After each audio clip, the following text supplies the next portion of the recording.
Shalom, ese es el capítulo 21 de Primera de Samuel, y el capítulo comienza diciendo: y vino David a Nob, a Ahimelech el Cohen, y se sorprendió a Ahimelech de su encuentro, y dijo: ¿cómo es que tú solo y nadie está contigo?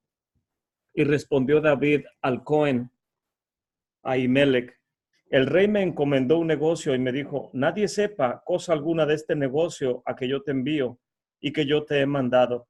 Y yo señalé a los criados un cierto lugar. Ahora pues, ¿qué tienes a la mano? Dame 5 panes o lo que se encuentre. Y el Cohen le respondió a David y dijo: no tengo pan común a la mano, solamente tengo el pan sagrado, mas lo daré si los criados se han guardado mayormente de mujeres. Y David le respondió al Cohen y le dijo: cierto, las mujeres nos han sido reservadas desde anteayer cuando salí, y los vasos de los mozos fueron santos, aunque el camino es profano. ¿Cuánto más hoy habrá pan santificado en los vasos? Así el Cohen le dio el pan sagrado, porque allí no había otro pan más que los panes de la proposición, los cuales habían sido quitados de delante del Eterno, para que se pusiesen panes calientes el día que los otros fueron quitados. Amén. Ese es un pasaje muy conocido de todos, porque el mismo Mesías hace alusión en, en los escritos, en la Basorá, en el libro de Marcos. Ahorita lo vamos a leer, pero en esta narrativa podemos ver que viene David a Nob. Y voy a leer un poco del comentario de este Midrash que se llama Shamuel Aleph, Sefer Shamuel Aleph, en el capítulo 21. Dice: David viene hambriento a la ciudad de Nob. David se levantó y fue. La escritura dice Vayelech, dice fue. La omisión de David y su nombre en este versículo es posiblemente basado para indicarnos que él estaba viajando de incógnito. El hecho de que dice Vayelech y fue, en lugar de decir caminó o corrió o huyó, denota que él estaba comportándose de una manera tranquila, sin mucha prisa. Esto era debido en parte a que él deseaba evitar llamar la atención, y en parte también porque tenía una extraordinaria confianza en Adonai, que él podría guardarlo de cualquier peligro que viniera en contra de él. El verso 2 dice: David vino hacia Nob. Después de que los filisteos destruyeron el tabernáculo en Shilo, una nueva estructura se levantó en Nob, donde las ofrendas comunitarias y los servicios se estaban llevando a cabo. Aunque no había arca aún en este santuario, sin embargo, el arca estaba en Kiriat Jearim, pero sin embargo aquí tenían otros utensilios, como lo dice la Tosefta y el Tratado Yoma 2:11. Solamente tenía algunos de los utensilios sagrados, como el altar y la mesa del pan. Y David vino a Nob y se puso a orar y se postró delante del Eterno, pues buscaba consejo referente a lo que vendría más adelante para él. Cuando dice la escritura a Nob, tiene la hei como un sufijo, cuando a veces puede utilizarse la lamed como prefijo, que significa hacia. Ahimelech el Cohen. Ahimelech era aparentemente el Cohen Gadol. Él se identifica después como el hijo de Ahitub, quien era probablemente el mismo Ahitub que se identifica anteriormente como un hermano de Ijabod, hijo de Pinjas. Ahimelech se levantó y rápidamente fue a saludar a David. La palabra Vayerech usualmente se traduce como estaba él temblando, de acuerdo a lo que dice Bereshit 27:33. Temblando es una forma de movimiento y es la connotación de esta palabra que se utiliza aquí. Ahimelech se movió rápidamente y temblando para poder saludar al dignatario que acababa de llegar. Esto dice el Radak. El Radak también, que es un comentarista, un rabino, el Radak, añade que también es correcto entender que esta palabra que estaba temblando es una forma regular de interpretarse, ya que tan solo estar de frente a David inquietaba a cualquier persona. Era una personalidad que hacía temblar a los que ponían su vista en él. Y Ahimelech, al verlo, le dice, ¿por qué estás tú solo? ¿Por qué nadie te acompaña? Ahimelech estaba sorprendido de ver a David. Era el yerno del rey y era un hombre noble y un grande guerrero. Y el que estuviera viajando solo era algo que asombraba al Cohen Gadol. Si David hubiera estado ahí en una misión militar, Ahimelech lo hubiera notado y hubiera visto que venía acompañado de un contingente militar. Si él estuviera en una tarea real que le hubieran demandado de parte del rey, hubiera traído también con él diferentes tipos de personas que lo rodearan. Mas como venía solo, el Cohen Gadol se asombra y le pregunta, ¿por qué es que vienes solo? Aquí podemos ver que el Cohen Gadol está preocupado. ¿Qué estará pasando con David? Y David aparentemente le contesta y le dice en el verso 2, el rey me encomendó un negocio y me dijo, nadie sepa cosa alguna de este negocio a que yo te envío y que yo te he mandado. Y yo señalé a los criados un cierto lugar. Aquí aparentemente David está haciendo un invento. Le está diciendo al Cohen Gadol que fue el rey Shaul quien lo envió. Pero en su contexto más espiritual, las frases que está diciendo David, nadie sabía que David ya había sido ungido como el rey de Israel, más que él y toda su familia. Y aquí le está diciendo David al Cohen Gadol, le está diciendo, el rey me envió en una misión. Mas si David es el rey de Israel, es como si el rey de reyes lo estuviera enviando a él, el nuevo rey de Israel, en una misión, aunque nadie lo sabía.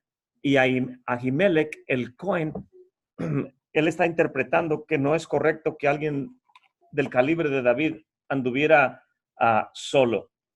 El rabí Abarbanel explica la aparente repetición innecesaria de la frase, he enviado por ti y he mandado como sigue.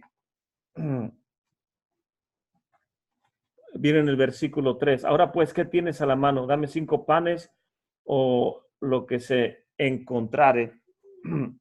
De acuerdo con el Malvin, se refiere a dónde estaba yendo David, cómo estaba moviéndose en ese tiempo y las cosas que estaba necesitando. Estaba yendo a Nob particularmente a buscar apoyo espiritual, a buscar de qué manera podría él estar en un lugar de comunión como es la ciudad de Nob, que es una ciudad donde vivían principalmente Kohanim. Era una ciudad de Kohanim. No era normal que cualquier persona fuera a una ciudad de los Kohanims, porque el grado de santidad que ostenta una ciudad como Nob, de acuerdo a la Torá y a lo que nos enseñan los sabios de Israel, no cualquier persona puede comer del terumá. No cualquier persona puede comer de las ofrendas que le pertenecen exclusivamente a los Kohanim. Y cuando una hija de un Cohen llega a contraer nupcias, ya no tiene derecho a comer el terumá de la casa de su padre. No puede llegar de visita el fin de semana y meterse a la alacena y decir, ¿qué hay de comer en la alacena hoy? Porque ya pertenece a otra casa, a otro hogar. Entonces ya no le corresponde lo que se le da a ese Cohen de parte del santuario para que él se sustente con su familia. Ahora ella ya no forma parte de ese sustento. Y en ese contexto podemos entender que el que David o cualquier persona vaya a buscar alimento o ayuda a una ciudad de los Kohanim es algo que aparentemente suena ilógico, aunque posiblemente estaba también buscando inquirir delante del Eterno en referencia a qué es lo que va a hacer de él, ya que recordamos que había huido de Shaul y Jonathan le había dicho, si yo te digo, corre, corre, ve más lejos, ve más allá, como si le dijera al joven que le había estado trayendo las flechas, era un mensaje para David, diciéndole, huye y no regreses porque mi padre en realidad quiere matarte. Y en este capítulo 21 vemos que David está huyendo y que no va a tardar mucho tiempo en que en que Shaul va a comenzar a mover todas sus fuerzas como rey para encontrar a David y poder darle muerte. Y antes de que esto acontezca y corra la noticia, David está buscando qué hacer, cómo ocultarse, dónde buscar ayuda. Y es lo que hace llegando a esta ciudad de los Kohanim, la ciudad de Nob. Y una vez que David le dice al Cohen que está en una misión secreta, el Cohen lo entiende de esa manera, le cree a David y le dice, David, dime qué es lo que tienes disponible. Habiendo estado solo y escondiéndose por los últimos 3 días, David tenía mucha hambre. Nuestros sabios nos dicen que tal vez estaba siendo atacado por una enfermedad que se llama bulmot, dice aquí el comentario, que es dice aquí un disease, deadly disease, como una enfermedad de muerte que causa la extrema hambre o el no tener que comer. No había comido por varios días, ni comido ni bebido, y estaba en una condición de salud muy precaria y posiblemente a punto de morir cuando llegó a la ciudad de Nob.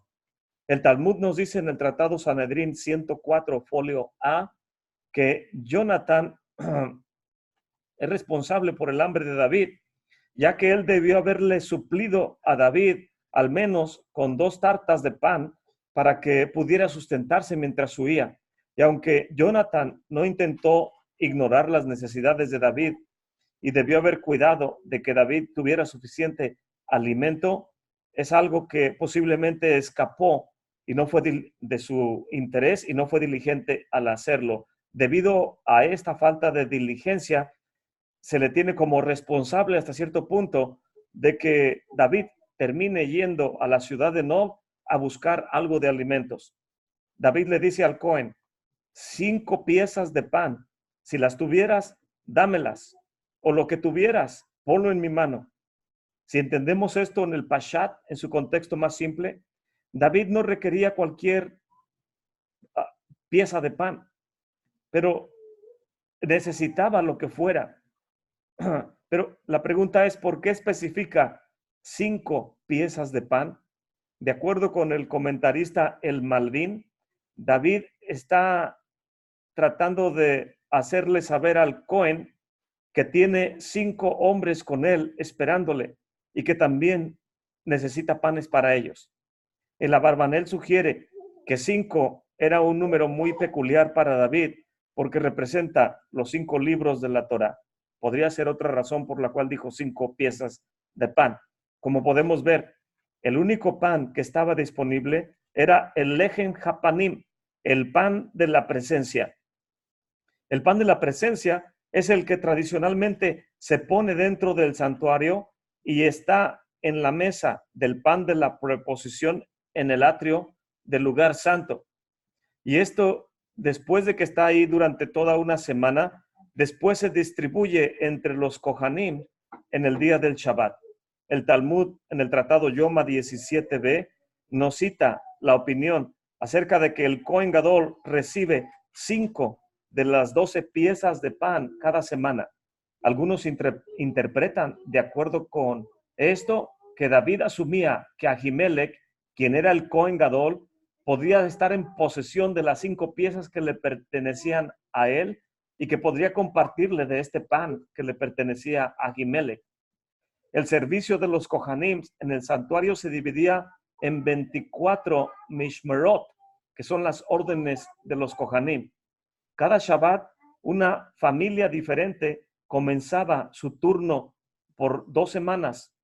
Las 12 piezas de pan que inicialmente se distribuían entre las familias que entraban y las que salían cuando había un cambio, tenían que repartirse entre todos ellos y además darle su parte que le pertenece al Cohen Gadol. Hay una disputa entre los Tanaim en las cuales ellos discuten acerca de que cada familia recibía 6 piezas de pan, o si el grupo que entraba recibía 7 piezas y los que salían recibían 5. Esto se menciona en el tratado Sukkah 56a.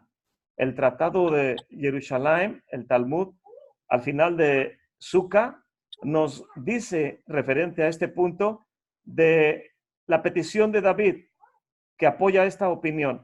Aparentemente, el Yerushalmi asume que si David hubiera pedido 5 piezas de pan, era porque él sabía que Ahimelech era del turno que estaba a punto de salir y él podría tener en su poder estas 5 piezas de pan.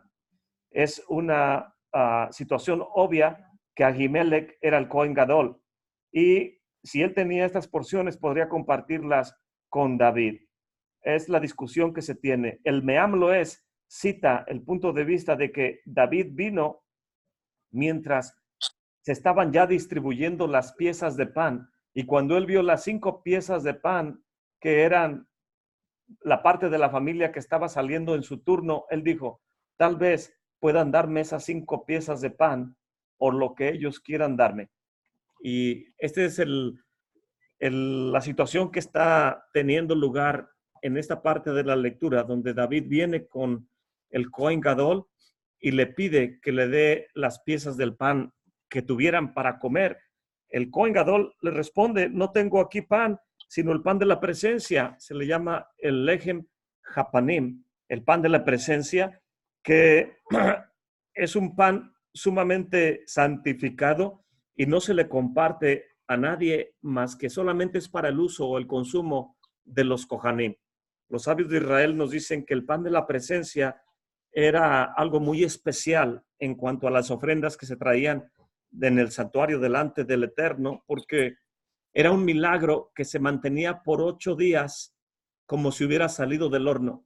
Nunca se enfriaba en 8 días. Era un milagro que lo metían caliente, duraba 8 días sentado en la mesa en la presencia del Eterno en el lugar santo, y cuando horneaban el nuevo pan al siguiente Shabbat, lo horneaban desde el viernes para meterlo en el Shabbat adentro del santuario. Y por un total de 9 días el pan está en la presencia del Eterno.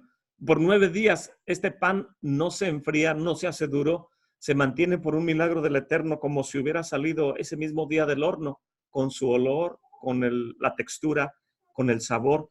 Y todos los Kohanim querían, aunque sea, probar una pequeña pieza de ese pan. Los sabios de Israel dicen que todos corrían cuando se repartía el pan de la presencia, al meter el nuevo y sacar el que ya estaba dentro. Todos querían tener una pieza y se amontonaban. Y los Kohanim más llenos de siniut, los más modestos, ellos no corrían. Preferían quedarse sin probar el pan a verse corriendo entre todos los demás para poder tan solo tomar una pequeña pieza del pan de la presencia. La Gemara nos dice que el Cohen tenía el Lechem Hapanim en el santuario y cada vez que se ofrece una ofrenda en el santuario, parte de la ofrenda se quema en el altar y parte de la ofrenda se consume, ya sea por los Kohanim o por las personas que traen. Por ejemplo, el Korban Hatat, que es la ofrenda por la transgresión, parte de ella se quema en el altar y parte de ella se la comen piezas de carne que le corresponden a los Kohanim. El Korban Shelamim, parte es quemada, parte es consumida por los Kohanim, y parte se le entrega a la familia que trajo esa ofrenda. El Korban Todá siempre va acompañado de 40 piezas de pan. De esas 40 piezas, el diezmo, 4 piezas de pan son quemadas y 36 son distribuidas entre los Kohanim.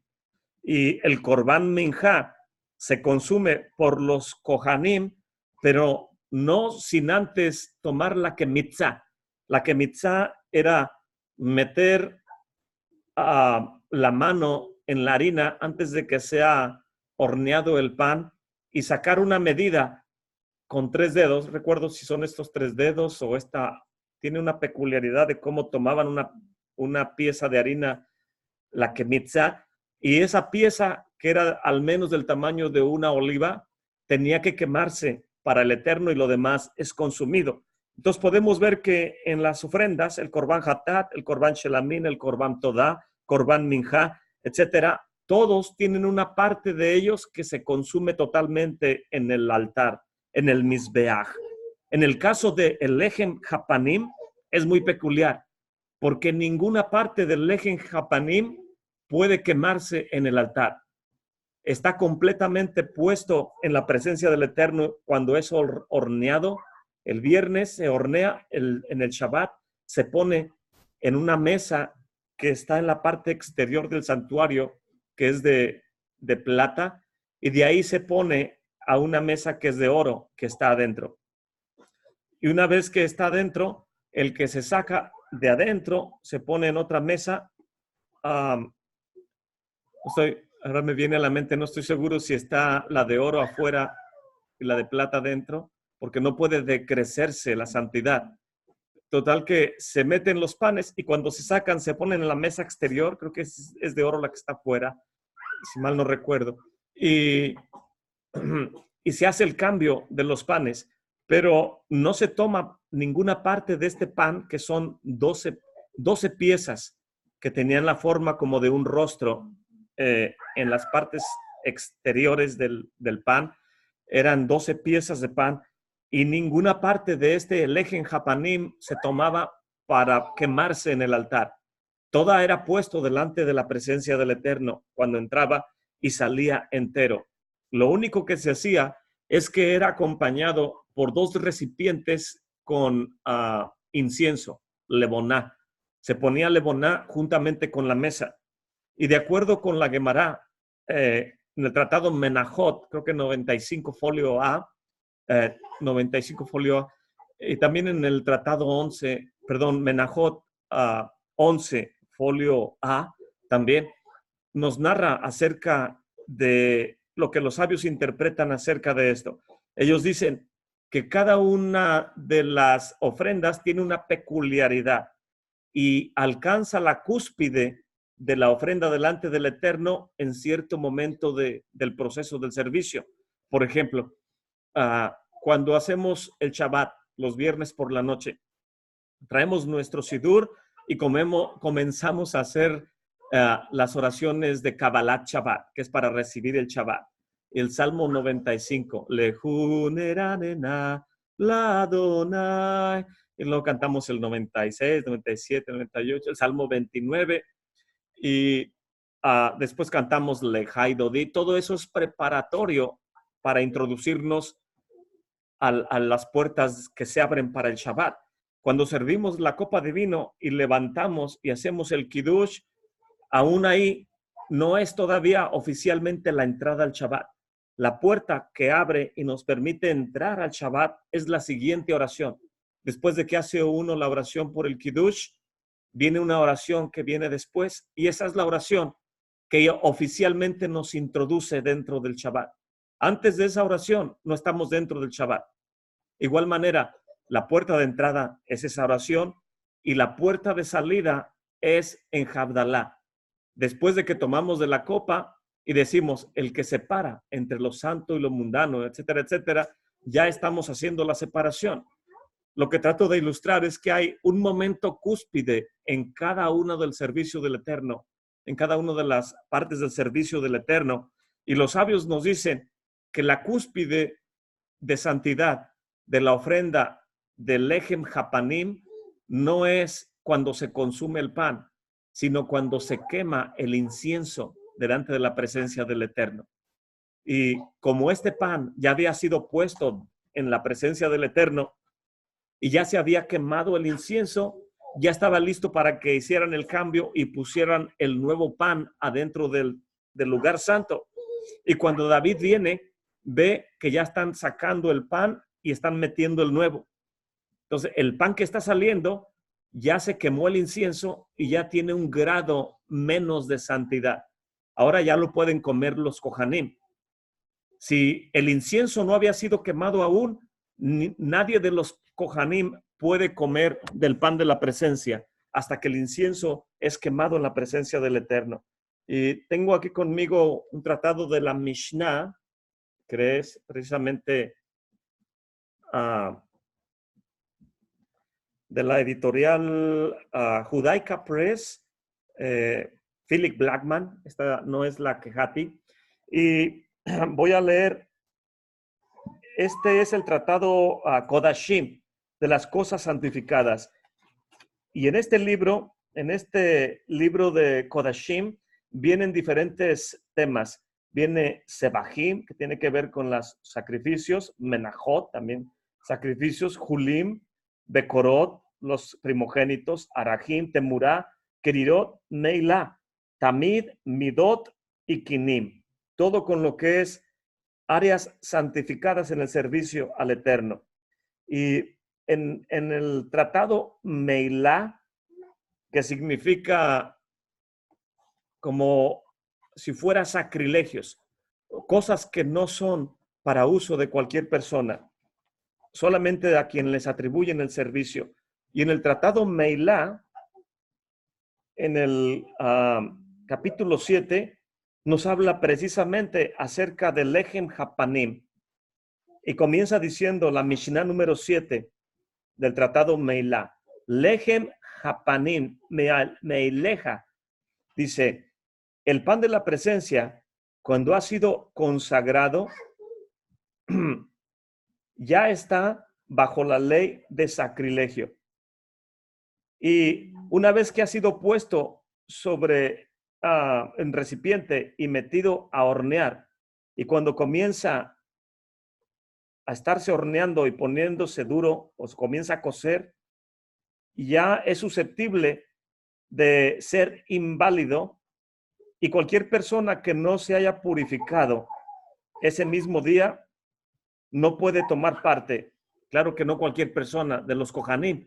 Si uno de los Kohanim no se sumergió en ese día, y aunque esté sirviendo en el santuario, pero no se purifica, no puede tomar parte de este pan de la presencia. Dice, o cualquier persona que hubiera estado en cualquier tipo de impureza y no se ha purificado, no puede tomar parte del pan de la presencia de esa semana, hasta que se haya purificado. Y dice aquí, y solamente puede consumirse después de que se ha puesto en la mesa, en la presencia del Eterno, y cuando los dos recipientes que contienen el incienso ya han sido ofrendados delante del Eterno.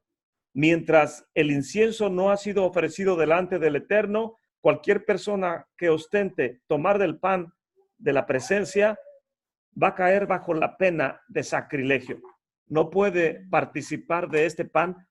Y eso es precisamente lo que la Mishnah y el Talmud nos están diciendo, que cuando David viene con el Cohen Ahimelech, el pan de la presencia ya no tiene el mismo nivel de santidad que tenía cuando fue introducido, y ahora que ya están haciendo el cambio de pan, ya puede ser consumido. Y es lo que David aquí le está diciendo. El sacerdote, el Cohen, le responde a David, no tengo pan común en mi mano, solamente tengo pan sagrado, un pan santificado. Mas lo daré si los jóvenes que vienen contigo se han guardado mayormente de mujeres. Si alguno se ha impurificado estando con una mujer, con su esposa, y no ha bajado a la purificación, nadie puede comer de ese pan.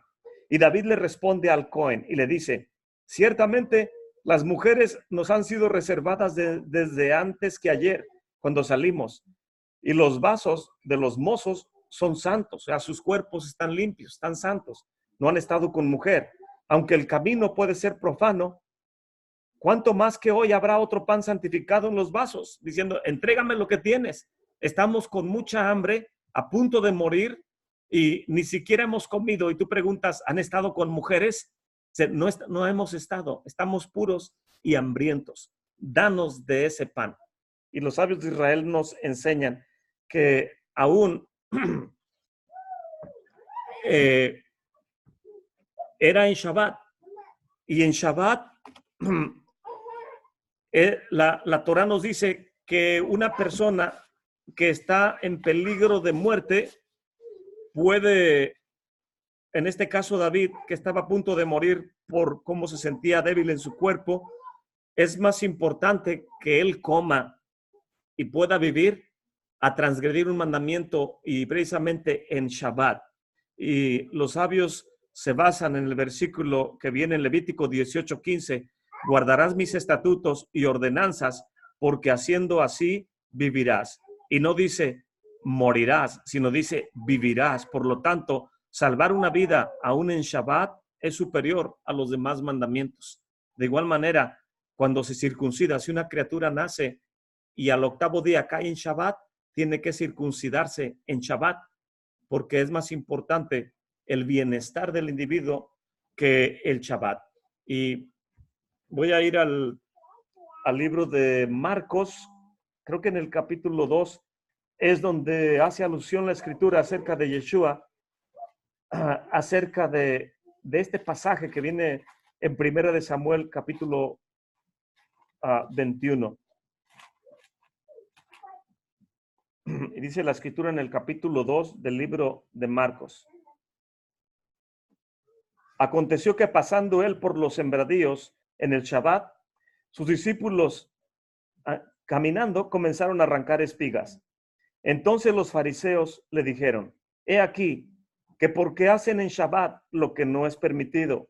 Y él les dijo: ¿nunca leyeron lo que hizo David cuando tuvo necesidad y tenía hambre, él y los que con él estaban? Y cómo entró en la casa del Eterno, siendo Abiatar el Cohen Gadol, y comió los panes de la proposición, el Lejen Japanim, de los cuales no es lícito comer, sino solamente a los Kohanim, y aún le dio a los que con él estaban.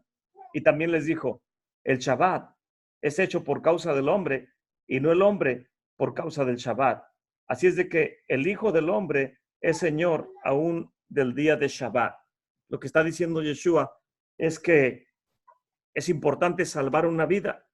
Y si el rey David venía con mucha hambre y no había que comer más que el pan de la presencia, que solamente es para los Kohanim, y lo demandó para no morir, aunque fuera Shabbat, era más importante salvar la vida. Y Yeshua aquí está diciendo: no estamos hablando del pan de la presencia, estamos hablando de espigas que estamos cortando en el campo. Y si de eso me están condenando o están hablando en contra de mis discípulos, ¿qué podemos opinar acerca de David? Que él tuvo que entrar en el lugar y pedir del pan que no es lícito que cualquiera tomare.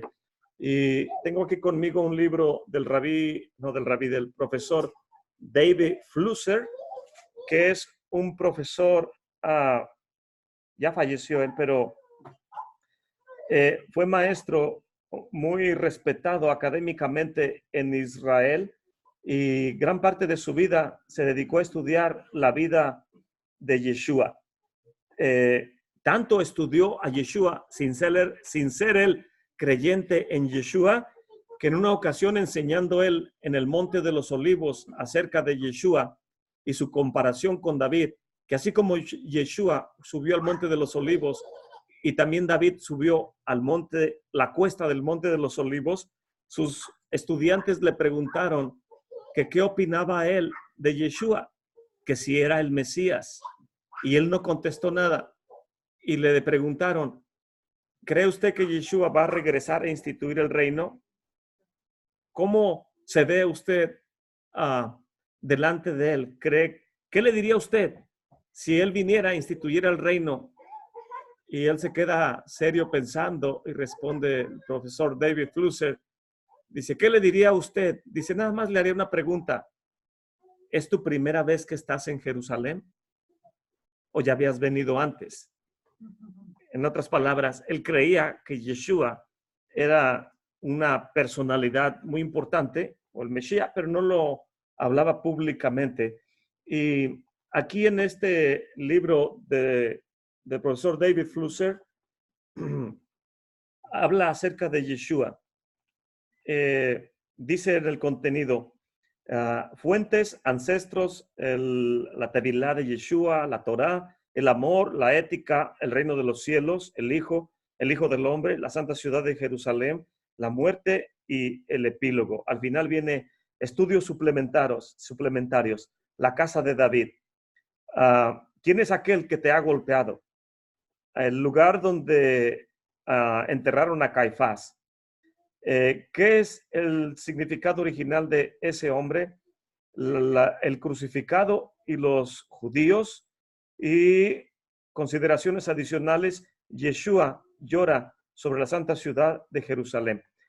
Pero aquí en la parte que se habla acerca de la ley, dice en la página 61, Yeshua nunca habló algo que estuviera fuera del contexto de la halakha del pueblo de Israel. Si hubiera Yeshua, en cualquier caso, hubiera pensado que algo estaba fuera de lugar, él lo hubiera dicho de esa manera.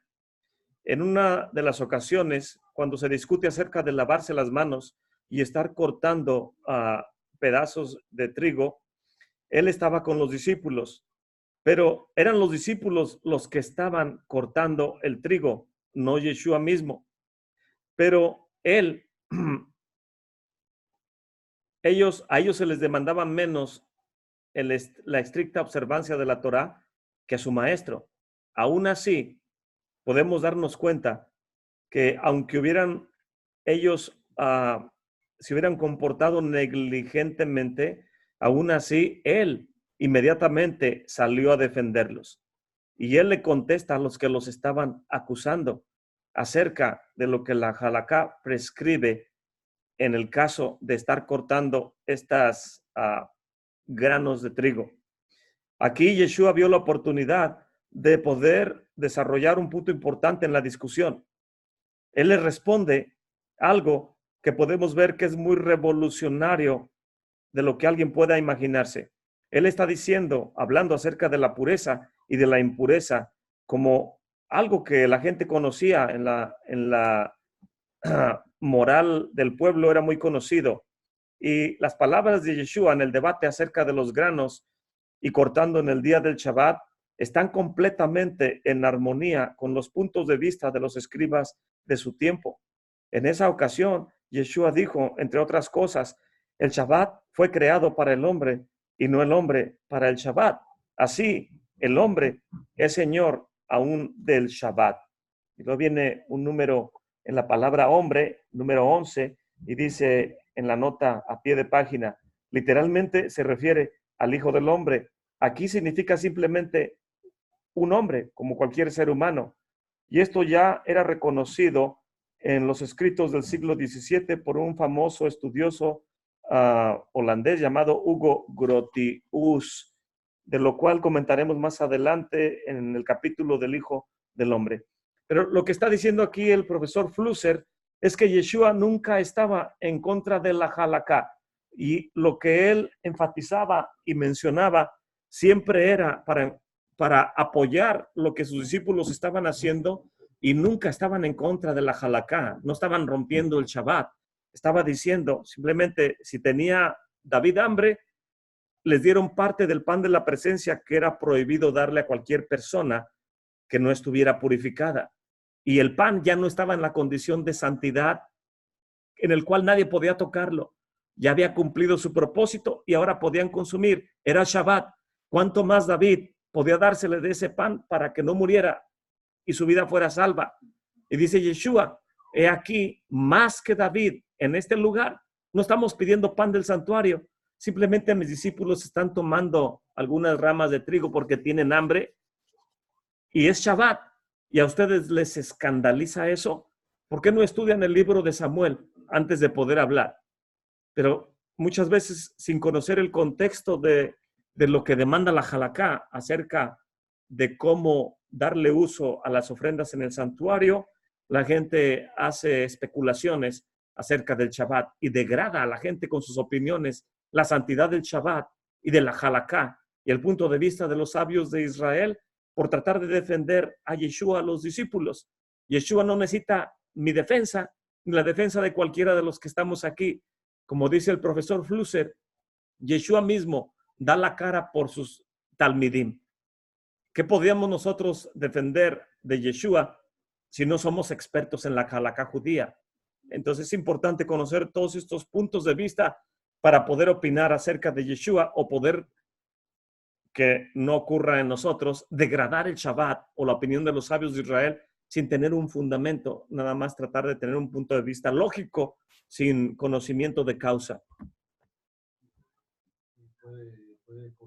Puede tomar grano, pero no puede cortar la planta. Podían cortar el grano, pero no la planta. Ajá. Porque ya sería como arar o trabajar en el día de Shabbat. Y ellos no estaban cortando la planta, simplemente cortando el grano, quitándole la cáscara para poder comer un poco de grano. Y eso no era transgredir. El profesor Flusser amplía el tema en su libro acerca de ello y nos narra acerca de Gamaliel, el que instruyó a Rab Shaul y sus descendientes, que ellos condescendían consigo mismos en el uso o en la aplicación de los mandamientos, pero eran exigentes con sus propios discípulos o sus estudiantes para que aprendieran la halakha más propiamente. El grano se puede consumir y el tallo no se puede consumir. Es un uso innecesario. Y el grano es un uso innecesario.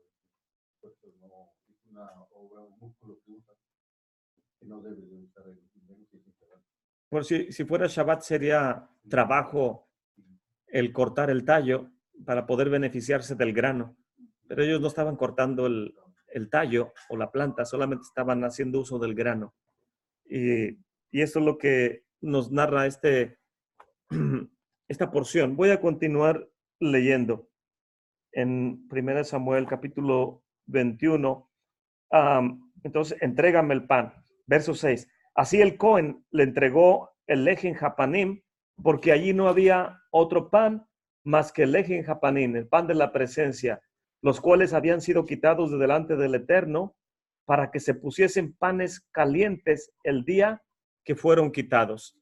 Y el libro de Levítico nos habla acerca de este mandamiento en el capítulo 23, creo, al octavo día. Déjame ver si es el 23 o el 24, creo que es el 24. Dice, sí, el capítulo 24, verso 5, y tomarás flor de harina y cocerás de ella 12 tartas. Cada torta será de 2 décimas. Y has de ponerlas en 2 órdenes, 6 en una orden y 6 en otra orden sobre la mesa limpia delante del Eterno. Pondrás también sobre cada orden incienso limpio y será para el pan como perfume, ofrenda encendida al Eterno. Cada día de Shabbat lo pondrá de continuo en orden delante del Eterno de los hijos de Israel como un pacto septierno. Y será de Aarón y de sus hijos, los cuales lo comerán en el lugar santo, porque es cosa muy santa para él, de las ofrendas encendidas al Eterno como un fuero perpetuo. Eso es lo que dice el libro de Levítico, capítulo 24. Me imagino que por ser este pan sumamente santo, David y los que estaban con él discutiendo con el Cohen en el santuario, lo tuvieron que haber comido en el área santificada. Me refiero al menos en los atrios de Israel y no en el atrio de las mujeres o en las partes exteriores. Tenía que consumirse en área santificada porque es pan muy santo. Y aunque se salva una vida en Shabbat por sobre los mandamientos, aún así tenía que consumirse de una manera propia, dándole honor al pan y delante de quien estuvo el pan, para poder salvar tu vida. Cuando más estás salvando tu vida, tenemos la obligación de hacer las cosas propiamente. Pero ¿cómo entender estos capítulos si no entendemos cuántas ofrendas hay, cómo se procesan las ofrendas, cuáles son los atrios del santuario y todos estos detalles? Pues aprendiendo un poco de lo básico nos ayuda a iluminar los textos y aprender cuando Yeshua discute acerca del tema con los que están acusando a los talmidim, cómo fue la situación que tomó lugar en Primera de Samuel, capítulo 21. Entonces, todo eso es sumamente importante. Voy a continuar leyendo para terminar el capítulo 21. Aquel día estaba ahí uno de los siervos de Shaol, detenido delante del Eterno, el nombre del cual era Doeg, era idumeo, principal de los pastores de Shaol. De acuerdo a la Gemara, Doeg era un personaje sumamente importante porque llegó a ser presidente de los sabios de Israel de su tiempo. Doeg, es obvio, a través de toda la narrativa, que no veía bien a David. Doeg tenía mucho celo de David. Doeg quería tomar el lugar de David si fuera posible, pero no toleraba. Los sabios de Israel nos narran acerca de esto, que el que Doeg haya estado ahí significaba que las personas iban a Nob a buscar a tener un encuentro en la presencia del Eterno, en el lugar donde la gente está sirviéndole al Eterno. Era ir como a Jerusalén, entrar al santuario y poder postrarte delante del Eterno, bendito sea su nombre. Y en ese tiempo estaba Doeg ahí, delante del Eterno, y Doeg está siendo un testigo ocular y tal vez también está escuchándolo el diálogo que está teniendo el Cohen juntamente con David acerca de la situación de necesidad de David. Doeg se está dando cuenta que cuando viene ahí le dice, ¿tienes pan? Sí, tengo pan. Y David le dijo, voy a continuar leyendo el verso 8, y David dijo a Ahimelech, ¿no tienes aquí a mano una lanza, una espada, un arma que puedas proporcionarme? Porque no tomé en mi mano mi espada ni mis armas, por cuanto el mandamiento del rey era apremiante. Él está haciendo lugar que el rey del universo le está pidiendo que cuide su vida, porque el rey de Israel, Shaol, lo está persiguiendo. Podría decirse que tal vez David está inventando algo, mintiendo, pero en realidad está diciendo algo verdadero. Huí porque el rey me demandó que lo hiciera apremiantemente y no tengo conmigo ni alimentos ni un arma. Y el Cohen le responde, la espada de Goliat, el filisteo, que tú venciste en el valle del Alcornoque, está aquí envuelta en un velo detrás del efod. Si tú quieres tomarla, tómala, porque aquí no hay otra sino esa. Y David respondió, ninguna como ella, entrégamela. La Gemara dice que el Cohen no le quería entregar porque era un utensilio que era testimonio de un grande milagro que el Eterno hizo a través de David, dándole la victoria al pueblo de Israel cuando David mata a Goliat, y la espada era guardada entre los utensilios en el santuario para que la gente viera cómo el Eterno salva. Sin ejército, solamente con el poder del Eterno, él puede dar la victoria al pueblo de Israel. Y cuando David pregunta si hay algún arma, dice, nada más está aquí la del el gigante Goliat al que tú mataste. Y Doeg, que no le cae muy bien David, está escuchando todo lo que está teniendo lugar ahí. Y es sumamente interesante que tanto David como Doeg coinciden en la ciudad de Nob el mismo día, y que dos eventos muy importantes están tomando lugar ahí. David está inquiriendo delante del Eterno dirección de cómo debe conducirse en lo que resta en los días adelante, lo que le viene. Tal vez lo persigan y lo busquen matar todo el país de Israel, de lo cual vamos a ver adelante que huye a los filisteos y hace como si estuviera loco, que trae hasta baba o saliva escurriendo en su barba, y cuando lo llevan con el rey de los filisteos dice, ¿acaso necesito más locos aquí en mi territorio? Llévense este hombre de aquí. Y David está huyendo, está tratando de guardar su vida, porque quien quiera que lo vea en la tierra de Israel, lo van a llevar con Shaol y le van a quitar la vida. Tiene que cuidar su vida. No tiene alimento, no tiene armas, está huyendo. Nadie sabe esto. Solamente David y Shaol y Jonathan. Pero solamente David y su familia saben que él es ungido como rey de Israel y tiene que cuidar su vida también por esto. Y el Eterno, de alguna manera, los está llevando a este lugar, a estos dos personajes, por una causa sumamente importante para los dos. Los dos están buscando algo importante para su vida. David está huyendo y protegiendo su vida. Doeg está tratando de ser una persona mejor delante del Eterno. Los sabios de Israel nos dicen que Doeg tenía mucho celo por David y como era muy apegado a Shaol, ahí dice que era uno de los principales pastores de Shaol, era muy apegado a Shaol, él tenía dos opciones. Decirle al Cohen, David está mintiendo, Shaol no lo mandó aquí. David, ¿por qué estás diciendo que estás en una misión secreta y que no traes alimento, ni arma, ni nada? Si yo estoy siempre con el rey Shaol, siempre soy de los más cercanos a él y yo soy testigo que él no te mandó aquí. ¿Por qué estás mintiendo? ¿Por qué estás inventando eso? La pregunta es, ¿por qué Doeg, sabiendo todo eso, no dijo nada? Se quedó callado. Algunos de los sabios de Israel comentan que Doeg estaba teniendo una lucha consigo mismo.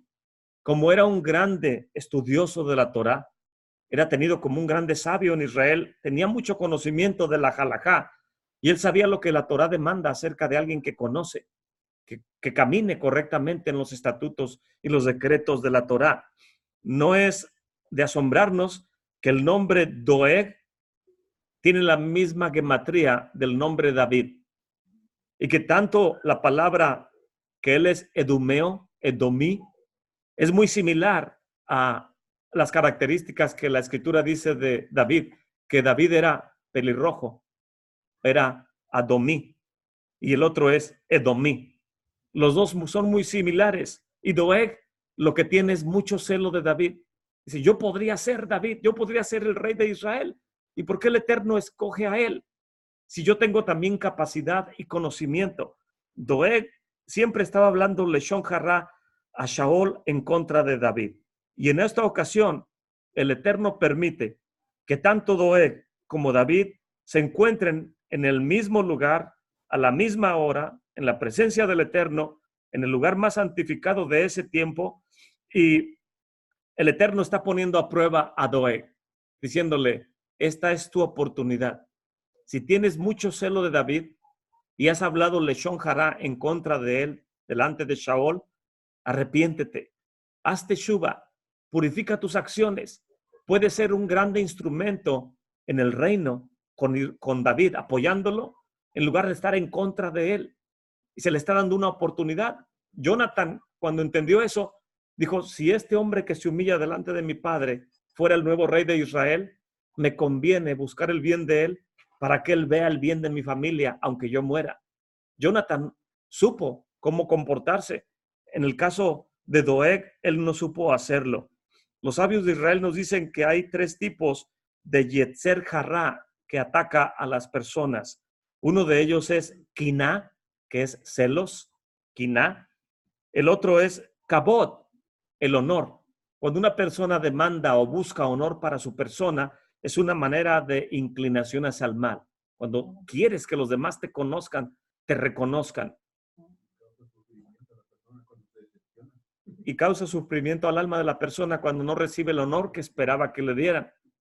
Y no solamente tenía quiná, o puede tener la persona que tiene esta aflicción de inclinación al mal, Yetzer Hará, quiná, celo, kabod, honor, o teiva, que es la naturaleza de anhelar, desear siempre, querer tener cosas, aunque ya tienes algo bueno, dice un dicho secular, lo bueno es enemigo de lo mejor. Porque cuando el Eterno te da una bendición, dices, ay, qué bueno que el Eterno me dio esto. Y luego dices, pero como dice la gente, lo mejor hasta al Señor le gusta. Quiero algo mejor. Quiero un mejor auto. Quiero una mejor casa. Quiero una mejor ropa. Y siempre queremos desear algo más allá. No es malo. No estoy hablando de ser mediocre y conformista, pero tampoco irnos hacia el otro extremo y querer tener cosas que no necesitas. Es lo que trata de decir los sabios de Israel. Y estos tres tipos de inclinación hacia el mar, el quiná, el celo, el kabod, la honra, o la teiva, el deseo, hacen que una persona sea quitada de este mundo y que no tenga porción en el mundo venidero. La Gemara nos dice que Doeg al final perdió su parte en el mundo venidero, en el Olam Jabá, porque en esta ocasión pudo haberse arrepentido de su quiná, de su celo en contra de David, mas sin embargo optó por la otra opción. Fue con Shaol y le dijo que los sacerdotes o los Kohanim en la ciudad de Nob ayudaron a David, le dieron pan de la presencia y le dieron la espada de Goliat. ¿Y qué es lo que hace Shaol? Lo vamos a ver más adelante. Le dice a Doeg, tú eres el testigo, a ti te corresponde ir y ejecutar el castigo. Y Doeg va y le quita la vida a todos los Kohanim que había en Nob por orden de Shaol. Y por esta causa Doeg pierde su parte en el Olam Jabá. Personas que son vencidas por quiná, por celo, por kabod, por buscar honra o por tratar de cumplir sus deseos, por teiva, estas personas, los sabios de Israel interpretan que estas personas viven en este mundo, pero son como muertos en vida. Cuando Yeshua, uno de los jóvenes, le dice, Señor, te serviré donde quiera que vayas, Yeshua dice, ve y regálale todo lo que tienes a los pobres. Y era sumamente rico. Dice, Señor, permíteme que vaya y honre a mis padres, etcétera, etcétera. Y dice Yeshua, deja que los muertos entierren a los muertos. Tú ven y sígueme. Deja que los que buscan kabod, honra, reciban su paga, porque ellos saben que deben guardar la Torá y no buscar su propia honra o tener celo o desear cosas que no necesitan. Entonces, en este caso, Doeg era tenido como una persona que era como un zombie, muerto en vida. Conocía mucha Torá, guardaba los mandamientos, las festividades, el Shabbat, pero le carcomía el celo que tenía hacia David. Y solamente la Torá y su estudio puede liberar a estas personas de esa prisión.